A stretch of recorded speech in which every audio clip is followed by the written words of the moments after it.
Dark Souls was released in 2011 and it was an instant classic, an all-time game.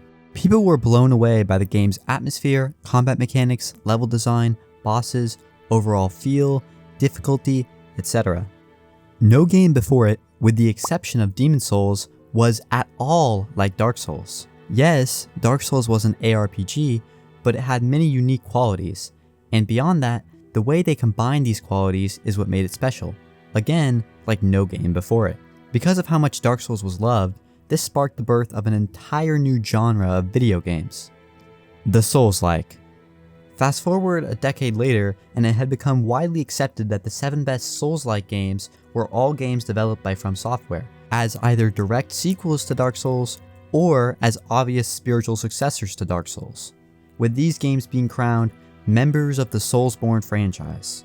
These games weren't considered the best due to a lack of trying from other game developers though. From Software was simply just that good, with all 7 entries in the series having a Metacritic score of 89 or higher. Each and every one of these games were considered masterpieces by thousands of people. Time and time again, From Software delivered. And don't get me wrong with the title of this video, From Software didn't struggle to evolve. They absolutely did. They evolved in one direction with Bloodborne, they evolved in another direction with Sekiro, they made a solid open-world Dark Souls 4 with Elden Ring, with every game in the series slightly evolving its mechanics. Lies of P, however, in my opinion, manages to combine all of these elements from all of these different From Software games into one masterpiece of a video game that is easily one of the most underrated games of all time. Lies of P, first and foremost, is in rare air and has done something that many game studios have attempted and poured millions of dollars into, but still failed at. Lies of P is genuinely on par with, if not better than, most entries in the Soulsborne franchise. If you like Dark Souls, if you like Sekiro, if you like Bloodborne, if you like Elden Ring, if you like any of these games, and especially if those games are some of your favorite games of all time, you need to check out Lies of P right away. It's a streamlined experience, took me around 30 hours to beat, and I promise you, as someone who has played all of these games for years, it is just as good as your favorite Soulsborne game.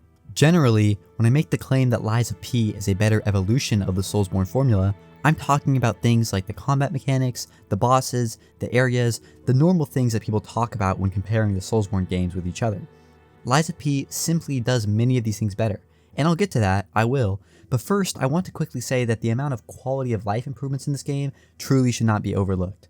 There are things wrong with the Soulsborne games, or not even things that are wrong, but things I didn't know needed to be fixed, features that I never thought that these games would be better off having before I played Lies of P. Lies of P has no boss runbacks.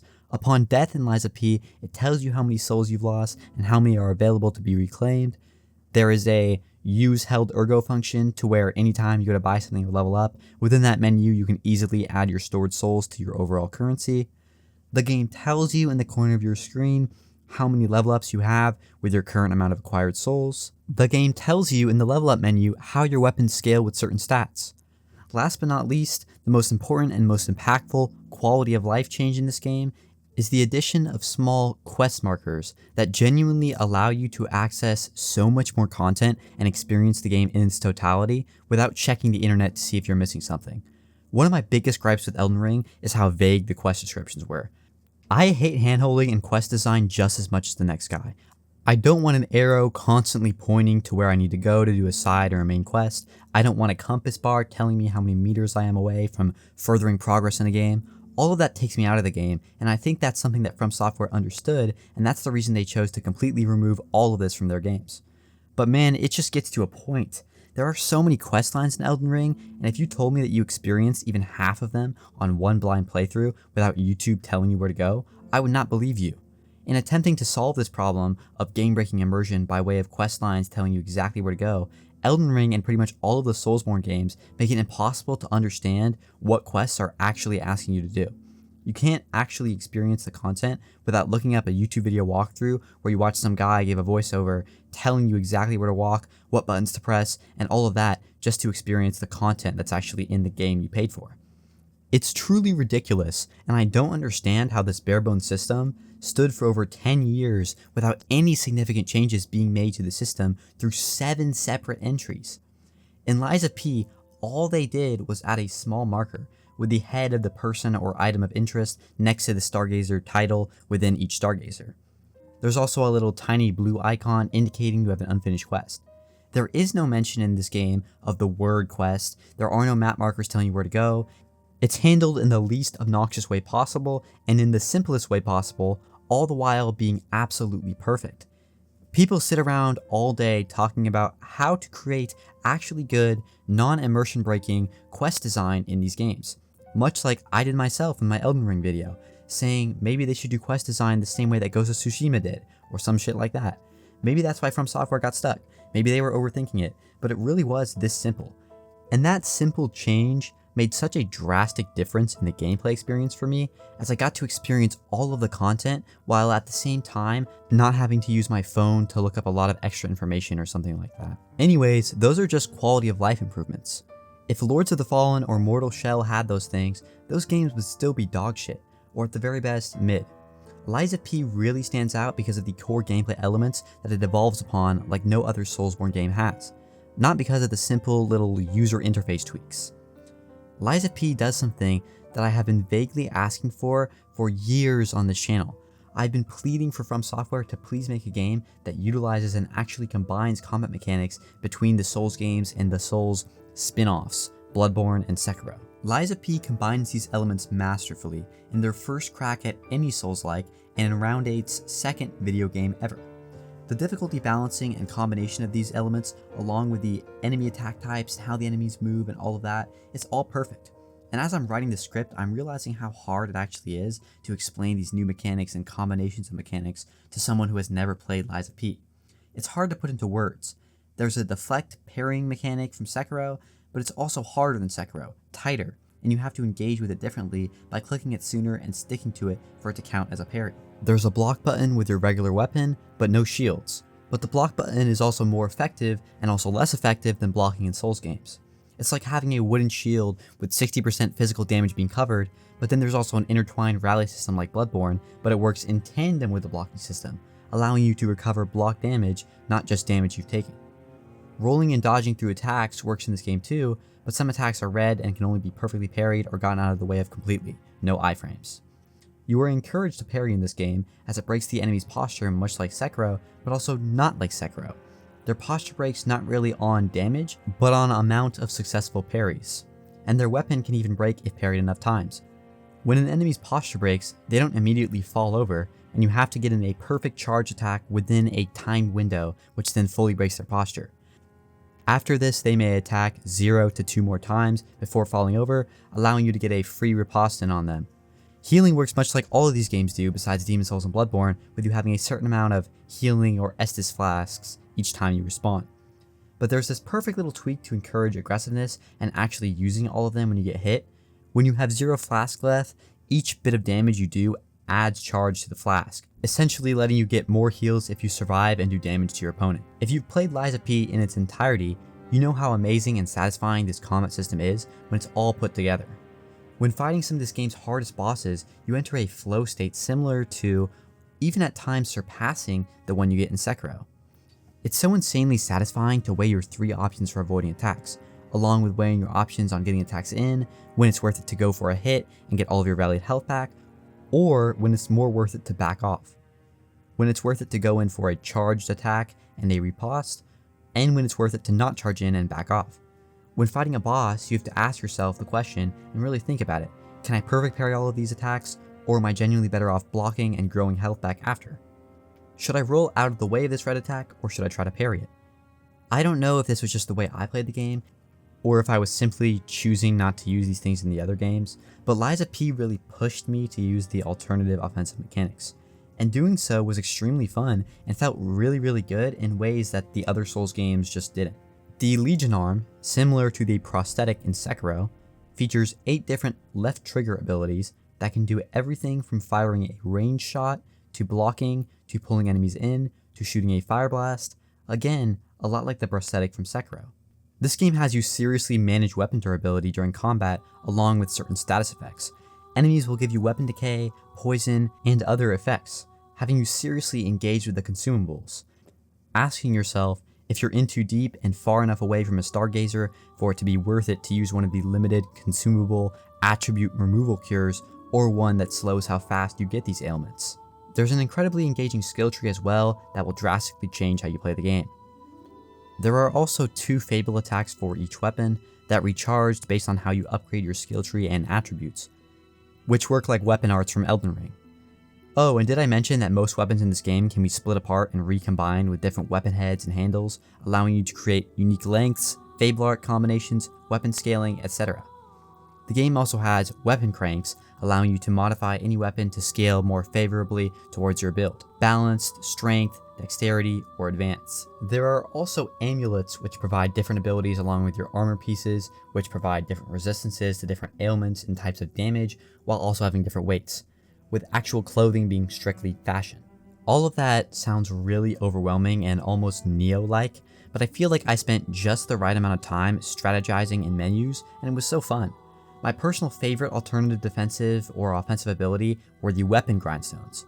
You can temporarily apply acid, electric blitz, fire, stagger attack, crit rate, weapon durability, or guard performance for around 40 seconds once per respawn using the grindstone that resets each time you die or use a bonfire. There are also cubes, which personally weren't my favorite since they require this consumable time regenerative based currency and you only get one of them per respawn, but they still exist as a mechanic and they work. My point in listing all of these additional alternative attacks isn't to say that the game is easy.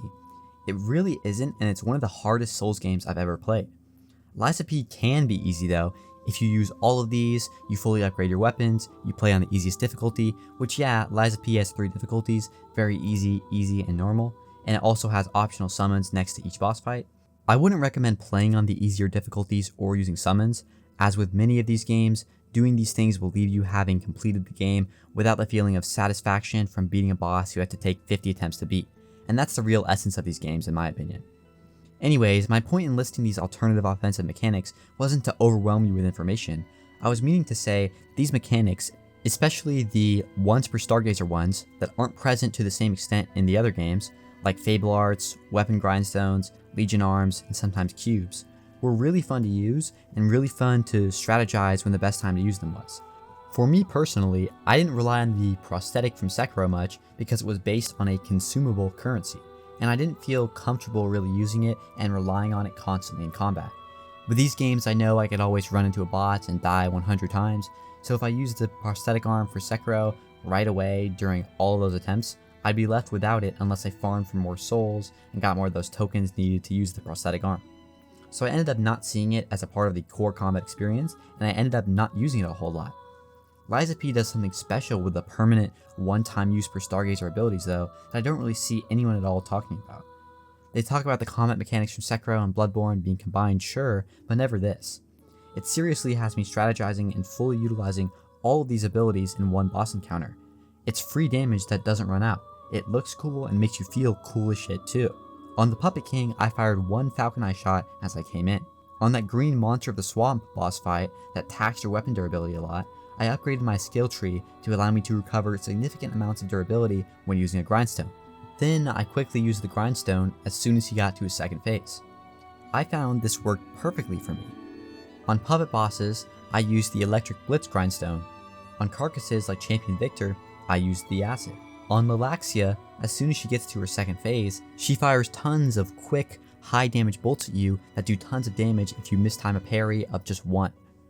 I used the perfect guard grindstone and timed it perfectly to deflect all of these attacks back at her, and then 1 more as she came crashing to the ground, eliminating almost a quarter of her health bar.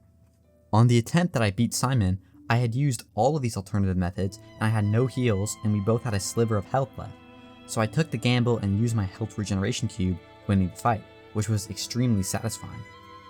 On Nameless Puppet, I used all of these things. I tried to master the first phase as well as I could, taking minimal damage, then used my 2 perfect guard grindstones, my Fable Arts after he was staggered each time, and 2 shots of my upgraded Falcon Eyes as I was dodging and trying to heal to significantly whittle down his health bar in his second phase. Anyways, my point with this whole section was to try to explain to you guys how masterful the combat was and how it all ties together to be as close to perfect as possible. The combat and the quality of life changes are the main ways I would say that Lies of P evolves the genre, but Lies of P truly has masterful sound design, art direction, graphics, and a tearjerker of a story that's actually pretty deep and really interesting. The world building, along with the actual look and feel of the enemies, is also masterful, and it blew me away with little details such as how the puppets don't have traditional ragdoll death animations, but their bodies actually behave as if they were solid metal creations. I personally believe that Lies of P has decent level design, and I don't think that the over-the-top linearity of Lies of P really hurts the game much, but seeing what other Soulsborne games have done with the exploration and connectivity, Lies of P definitely does feel a little bit lacking in that department. The game obviously tries to implement some shortcuts and wraparounds, but it just never really hits for me, and the sheer volume of ladders you have to kick down and locked doors you have to unlock from the other side felt really tedious, and I didn't like it that much, to be honest. Lies of P also has some of the worst area design, at least aesthetically speaking, of any of the Souls games. I get that they were trying to achieve a very specific aesthetic, and they definitely achieved that.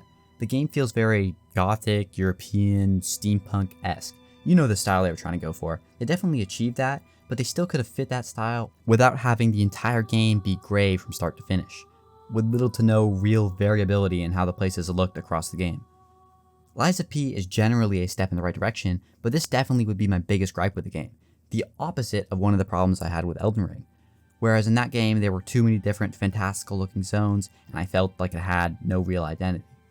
Lies of P tries to stick to its identity too much, and as a result, there isn't a single area that really blows you away in this game, like the Fountainhead Palace in Sekiro, or Honor Orlando in Dark Souls would.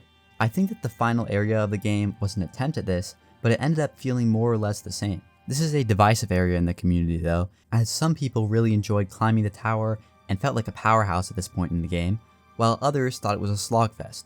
I'm somewhere in the middle, and I definitely admire that they attempted something moderately different from the rest of the game with its final area, but this tower was still gray and felt very samey to the rest of the game once I actually got inside. Overall, Lies of P is a step in the right direction for the genre that many have been waiting for years, and I think that it has truly gone under the radar and been truly underappreciated even by those who have played it, all because it wasn't released by From Software. With Kazan and Overture coming out this year, both to high amounts of praise, I'm hoping that these games mark the end of the monopoly that From Software seems to have on the Souls-like genre, and I really think game developers have figured out how to make these games just as special as the original Soulsborns. I'm extremely excited to see what Souls-likes release over the next couple of years look like, and even as I'm sat here having finished the process of making this video, I'm still blown away by this game. By the spectacle of fighting the last 3 bosses, by the combat system, by that oh so satisfying clank sound that plays when you perfectly parry something, all of it is just so perfect. And it's easily become one of my favorite games of all time. Anyways, I'm going to start posting again on this channel, so subscribe if you want to see more videos like this, and yeah, I'll see you on the next one.